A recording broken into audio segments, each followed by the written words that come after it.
Morning students, आज हम हमारा टॉपिक करेंगे कंप्रीहेंशन ट्रिक्स। हम आपको 3 से 4 कुछ ऐसी ट्रिक्स बताएंगे जिससे आप कंप्रीहेंशन को ज़्यादा एक्यूरेसी से और कम टाइम में कन्वीनियंट वे से कर सकें। एनडीए में कंप्रीहेंशन एक ज़्यादा वेटेज वाला क्वेश्चन होता है, तो हमें इसे करने के लिए कम टाइम, जैसे जीएटी में टाइम की कमी तो होती नहीं हमारे पास, पर फिर भी हमें टाइम मैनेजमेंट करना ज़रूरी होता है इंग्लिश के पेपर के अकॉर्डिंग। तो आज हम आपको 3 ट्रिक्स बताएंगे। हमारे पास 2 पैसेज हैं, उनके अकॉर्डिंग हम आपको उनमें 4-4 क्वेश्चंस हैं, हम उन क्वेश्चंस में आपको ये अप्लाई करके दिखाएंगे, समझाएंगे। और आज की ट्रिक के बाद मैं नहीं मानता कि आप कंप्रीहेंशन नहीं कर पाएंगे। आज की ये ट्रिक्स जानने के बाद आप अल्टीमेटली कंप्रीहेंशन को कर पाएंगे। सो आज का ये ओरिएंटेशन था, थोड़ा सा हम आगे बढ़ते हैं। सो गाइस देखिए, हम पहले ज़्यादातर बच्चे करते क्या हैं। सबसे पहले ज़्यादातर बच्चे क्वेश्चंस पढ़ते हैं। Even in the most primitive society the great majority of people are. सबसे आसान तरीका क्या होता है? The easiest way of doing any comprehension is to read questions first. सबसे पहले हमें क्वेश्चंस पढ़ने हैं according to passage, exam, exchange of goods, specialization. पहले क्वेश्चंस पढ़िए आराम आराम से, टेक योर टाइम, क्वेश्चन पढ़ें, ऑप्शंस भी पढ़ें, फिर आप इसके पढ़ने की तरफ जाएं। इस पैसेज को जहाँ जहाँ आपको लगता है कि हमें अपना आंसर मिल रहा है वहाँ वहाँ मार्क कर दें। और कंप्रीहेंशन पढ़ने के बाद क्वेश्चन देखें, वहाँ देखें जहाँ मार्क कर रहा था और आंसर भर दें। तो ये ट्रिक है हमारी पहली ट्रिक हम इसे कहते हैं रिकॉग्नाइज द क्वेश्चन फर्स्ट। तो हम शुरू करते हैं इस ट्रिक को। According to the passage the great majority of people can satisfy their needs today by. हमें इसे पता चल रहा है कि लोग अपनी नीड्स कैसे पूरी करते हैं, या फिर ये एक मैटर की कुछ चीज़ है, मेटेरियलिस्टिक पैसेज है ये कुछ। सेकंड है exchange of goods become possible only when. Exchange of good कब पॉसिबल होता है? वस्तु विनिमय हमने पढ़ा है हिंदी में।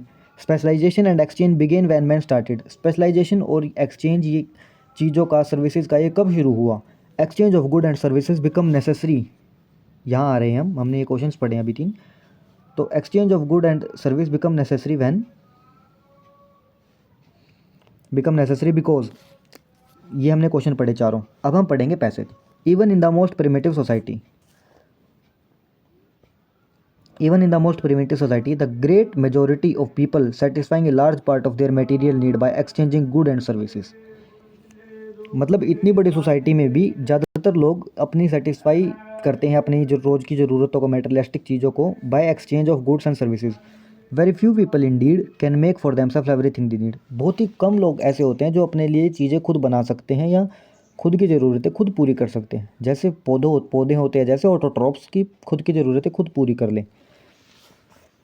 All their food, their clothes, their housing, their tool, ever since man started living in community, they have been satisfying their need by means of specialization and exchanging।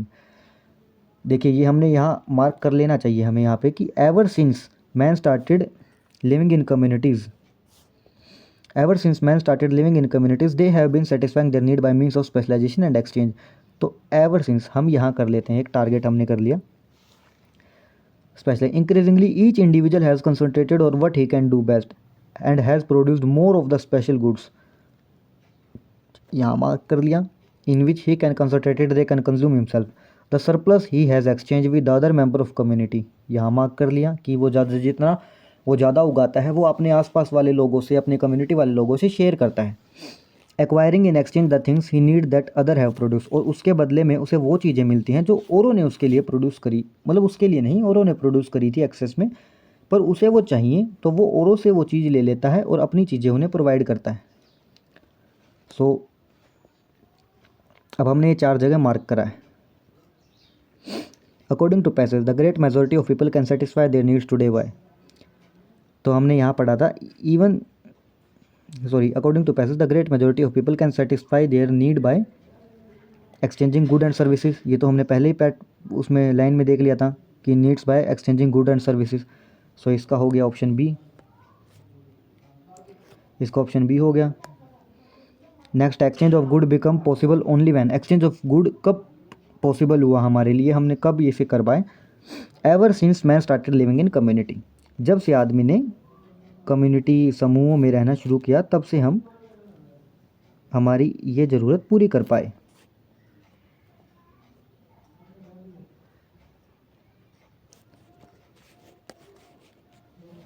Next है specialization and exchange began when man started. Specialization और ये exchange वस्तु विनिमय कब शुरू हुआ, man आदमी ने कब शुरू किया। सो इसका ऑप्शन भी है हमारे पास, जब उसने कम्युनिटी में रहना शुरू किया, जब उसने कम्युनिटी में रहना शुरू किया। सो ओवरऑल हमारे पास 3 क्वेश्चंस ऐसे इस तरह हमने कर लिए। अब हम चौथा क्वेश्चन पैसेज की हेल्प से नहीं करेंगे, चौथा क्वेश्चन हम हमारे एक अलग तरीके से करेंगे जिसे कहते हैं ऑप्शन एलिमिनेशन। हमें पता चल जाता है कि कौन से ऑप्शंस आंसर होते हैं और कौन से ऑप्शन आंसर नहीं होते, यानी कौन से करेक्ट होते हैं, कौन से करेक्ट नहीं होते। सो जैसे फोर्थ क्वेश्चन देखो, अब exchange of goods and services became necessary because, ये ज़रूरी क्यों हुआ, क्योंकि ये पूरे इसमें पैसेज में नहीं दे रखा है कि ये ज़रूरी क्यों था लोगों के लिए, पर हम इसे अभी अटैम्प्ट करेंगे। Exchange of good and services become necessary because man is a social being. हो सकता है आदमी एक सोशल बीइंग है कि यानी लोगों से मिलना बात करना उसे पसंद है, हो सकता है। Reciprocity is the law of life, trade and commerce are means of progress. अब उस समय का आदमी जब ये वस्तु विनिमय शुरू हुआ, ये तो बहुत सदियों पहले की बात है, ये तो इनिशियल स्टेज की बात है ह्यूमन्स की। सो उस टाइम पे ये लॉजिकल बात नहीं होंगी, शायद ये लॉजिकल फैक्ट नहीं होंगे, तो ये दोनों ऑप्शन एलिमिनेट होते हैं, बी एंड सी। ये दोनों ऑप्शन एलिमिनेट हम कर सकते हैं, बी एंड सी, पहले बी और फिर सी, सॉरी बी एंड सी, छोड़िए बी एंड सी, ये नीचे से वो थोड़ा सा। And fourth one is we can not produce everything we need for our self. अब चारों ऑप्शंस को पढ़ने के बाद हमारे मन में सीधी सी ये बात आती है कि पहला और चौथा ही आंसर हो सकता है, क्योंकि बीच वाले दो हम पहले ही एलिमिनेट कर चुके हैं। सो या तो फर्स्ट है और या फोर्थ है। फर्स्ट है man is a social being. Social being होने के बावजूद उसे ये ज़रूरत क्यों पड़े कि वो अपनी चीज़ें एक दूसरे को आदान प्रदान करें। सो इसका ज़्यादा कन्वीनियंट आंसर हम we can not produce everything we need for our self ये लगा सकते हैं, क्योंकि हमने लास्ट में देखा भी कि the surplus he has exchange with other members of community acquiring exchange the thing he need the other. इसमें ये यही सीधा इसको टारगेट करता है कि हम सब चीज़ नहीं उगा सकते, इसीलिए जिसने जो चीज़ उगाई है वो शेयर कर सके। सो हमने यहाँ दो ऑप्शन हमने ट्रिक्स सीखी। पहली ऑप्शन एलिमिनेशन और दूसरी रीड क्वेश्चन फर्स्ट और रिकॉग्नाइज क्वेश्चन फर्स्ट। पहले हमने देखना है कि क्वेश्चन कैसा है, क्वेश्चन को समझना है, क्वेश्चन को कंप्लीट करना है और उसके बाद हमें पैसेज की तरफ जाना है और पहले हमें इनको टारगेट करना है, ऑप्शन को जो एलिमिनेट करने हैं और फिर हमें ऑप्शन करना है। ये दो ट्रिक सिंपल थी, कोई भी इन्हें समझ सकता है। अब हम अपने अगले उसकी तरफ चलते हैं, पैसेज की तरफ, जिससे हमें अपने काम की प्रति थोड़ा और, या फिर जो हमने यहाँ सीखा है उसके प्रति हमें थोड़ा और वो मिलेगा कैलिबर और थोड़ा कॉन्फिडेंस हमारे अंदर आएगा, सीख सकेंगे हम। इसमें पूरे में हम ऑप्शन एलिमिनेशन यूज़ करने की कोशिश करेंगे और एक थर्ड ट्रिक हम आपको बताएंगे इसमें, जो कि होती है relate with question. In a free country one who became a leader. एक आज़ाद देश में वही एक लीडर बनता है या नेता बनता है, कौन? Must be of outstanding character and ability, हाँ हो सकता है। Must show qualities of character from an early age, कि काफ़ी जो ज़्यादा पहले से ही वो दिखाए अपने अंदर क्वालिटीज़ हैं, उसका करेक्टर क्वालिटी दिखाए। Is generally of A remarkable character and ability, कि उसमें कुछ एक ऐसी देखने योग्य है, उसके करेक्टर में कुछ ऐसी योग्यता होनी चाहिए, हो सकता है ये भी। Must see that his country is free of disappear, ये भी हो सकता है। सो इसका आंसर क्या होगा इसके अकॉर्डिंग? अब हमें पहले क्वेश्चंस पढ़ने हैं, जैसे पिछली बार बताया था। Hitler became a leader because, Hitler leader क्यों बना? Because he exhibited leadership qualities, उसने लीडरशिप क्वालिटी दिखाई। Germany was a free country, Germany was in despair, Germany wanted a dictator.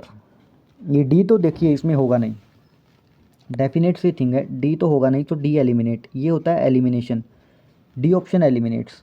अब हमारे दिमाग में ये नहीं आएगा कि हमें डी ऑप्शन मार्क करना है, so D eliminates. The third one is the passage seem to suggest that. ऐसे क्वेश्चन के लिए हमें पैसेज अल्टीमेटली पढ़ना पड़ता है और उसकी मोस्ट हाईलाइटेड चीज़ें देखनी पड़ती हैं। ये चारों ऑप्शन में से 3 ऑप्शन अपने आप में रिलेट करते होंगे, हमें 3 ऑप्शंस को पढ़ना है और वो चौथे ऑप्शन को हमें एलिमिनेट ही करना है। तो हम पहले पैसेज पढ़ेंगे। In a free country the man who reaches the position of leader is usually one of outstanding character and ability. पहले क्वेश्चन में हमारा पहला आंसर मिल गया कि वही आदमी पोजीशन ऑफ लीडर की पोजीशन लेता है जिसके पास आउटस्टैंडिंग कैरेक्टर होता है और एबिलिटी होती है। सो must be of outstanding character and must be of outstanding ability. Okay, second is moreover it is usually possible to foresee that he will reach such a position since early in life one can see his quality of character। ये भी दे रखा है must show qualities of character from an early age। कहाँ थे हम? हाँ, early age forever that he will reach such quality since early in life on one can see qualities of character but this is not always true in the case of dictator। देखिए अब हमें खुद पर लगने लगा कि हमने ये गलत मार्क करा, but this is not always true in the case of dictator. Dictator वाले केस में ये हर बार ट्रू नहीं होता कि ये सारी क्वालिटीज़ होनी चाहिए, but often he reaches his position of power through chance. Dictator अपनी गद्दी पर, अपनी शक्ति वाली अपनी जगह पर वो एक उसकी किस्मत या उसके एक लक से भी पहुंच सकता है, चांस से भी पहुंच सकता है। वेरी ऑफन दो the unhappy state of his country, और ज़्यादातर ऐसा इसलिए होता है क्योंकि उसके देश की इतनी अच्छी दशा नहीं होती जिसमें भी डिक्टेटर अपनी पोजीशन लेता है। It is possible that Hitler would never have become the leader of it is possible that Hitler would never have become the leader of Germany if that country had not been driven to despair. अगर उस Germany की अगर दुर्गति नहीं हुई होती, उस समय पे इतनी बुरी दशा नहीं हुई होती, तो शायद ये पॉसिबिलिटी थी कि हिटलर उसमें लीडर ना बनता। सो अब हमने इस पैसेज में क्या पढ़ा, एक ओवरव्यू मैं आपको देना चाहता हूँ। आपका पढ़ने के बाद आपको भी अपने मन में एक ओवरव्यू आ गया होगा कि इसमें बताया है कि कोई किसी देश का लीडर कैसे बनता है, किस क्वालिटी से बनता है, डिक्टेटर के केस में क्या होता है, और हिटलर को टारगेट किया गया है कि हिटलर शायद ना बनता अगर जर्मनी उसके डिस्पेयर में नहीं होती। अगर जर्मनी की स्टेट डिस्पेयर नहीं होती तो हिटलर शायद ना बनता एक लीडर। तो पहला क्वेश्चन अब हम शुरू करेंगे अपने question attempting. The passage seems to suggest that, passage क्या बताना चाहता है, despair sometimes lead to dictatorship. हाँ, ये हो सकता है। हिटलर वाज नो लीडर, नहीं ये नहीं हो सकता, हिटलर एक लीडर तो था। A leader is chosen only by A free country, ये भी नहीं लिखा कहीं पे कि एक लीडर किसी फ्री कंट्री के द्वारा ही चुना जाता है। लीडर तो हर कंट्री का हो सकता है, बाय कुछ फ्री हो या फिर स्लेव, कुछ भी हम कह सकते हैं, स्लेव एक सही वर्ड नहीं है। A leader forces his future position, एक लीडर अपनी भविष्य की, अपने टारगेट को देख पाता है या देख सकता है या देखता है, अपने आप को भविष्य में अनुमानित करता है कि मैं कैसा होऊंगा या मुझे कैसा होना है। सो इन तीनों ऑप्शंस को, नीचे वाले बी सी डी ऑप्शंस को पढ़ने के बाद हमें डेफिनेटली ये पता चल गया कि option 1 is correct. Despair sometimes lead to dictatorship, only this is the correct option. क्योंकि हिटलर लीडर था, हाँ ये गलत है, बी वाला गलत है, सी वाला गलत है और डी वाला गलत है। So option A is the correct option. Hitler became a leader because, Hitler leader क्यों बना, ही एग्जिबिटेड लीडरशिप क्वालिटीज़, उसने लीडरशिप क्वालिटीज़ दिखाई। Germany was a free country, Germany एक आज़ाद देश था। जर्मनी वांटेड ए डिक्टेटर, जर्मनी को एक डिक्टेटर चाहिए था। डी ऑप्शन की बात कर रहे हैं हम। बट इनमें से कोई भी एक लीगल, या फिर हम लीगल नहीं कहना चाहिए, इसमें से कोई भी एक जेन्युइन आंसर नहीं है। जेन्युइन आंसर इसमें है जर्मनी वॉज इन डिस्पेयर, कि जर्मनी उसकी बैड स्टेट में था, जर्मनी अपने देश की बैड फेज से गुजर रहा था, इसीलिए उन्हें एक ऐसा हिटलर जैसा लीडर मिला। सो इसका अगर हम ऑप्शनिंग करें तो इसका ऑप्शन होगा C. In a free country one who became a leader, एक आज़ाद देश में लीडर कौन बनता है, must see that his country is free from despair, जो ये देखे कि उसकी देश की दुर्गति ना हो।